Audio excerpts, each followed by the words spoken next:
আসসালামু আলাইকুম ওয়া রাহমাতুল্লাহি ওয়া বারাকাতুহু। নাগেশ্বরীতে বাস দাঁড়ানোর জন্য বা বাসে ওঠার জন্য যাত্রী ছাউনি তৈরি করা হয়েছিল। এটি হচ্ছে সেই যাত্রী ছাউনি যেটাতে আমাদের যাত্রীদের সবার দাঁড় হয়ে থাকার কথা এবং বাস আসলে বাসে ওঠার কথা।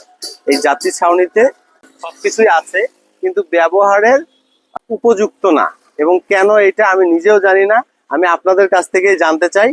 চলুন সবাইকে দেখাচ্ছি যাত্রী ছাউনিটার ভিতরের অবস্থা। নাগেশ্বরী উপজেলার যে যাত্রী ছাউনিটি রয়েছে এটি হচ্ছে এরকম। দেখলেই আপনার মনে হবে প্রাইভেট প্রপার্টি।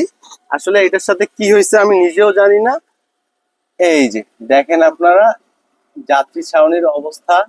এখানে বসার জায়গা আছে, ওয়াশরুম, এই যে মিটার, বিদ্যুতের ব্যবস্থা সবকিছুই আছে, কিন্তু এই যাত্রী ছাউনিটা ব্যবহার হয় না। একদিকে ওয়াল দিয়ে বন্ধ করা, আর একদিকে এই যে এরকম ওয়াশরুমের দরজা, এই যে তার সামনে হলো এরকম টিনের বেড়া দিয়ে এটাকে বন্ধ করে দেয়া।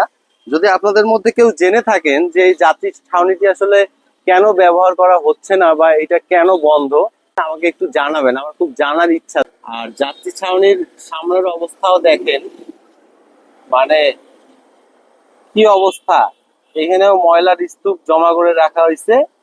এটা আসলে যাত্রী ছাউনি না, এটা ময়লার ছাউনি। তো সমস্যা হলো আমরা যাত্রী ছাউনি কেন ব্যবহার করতে পারতেছি না, আর যাত্রী ছাউনির সামনে কেন বা ময়লার স্তূপ থাকবে।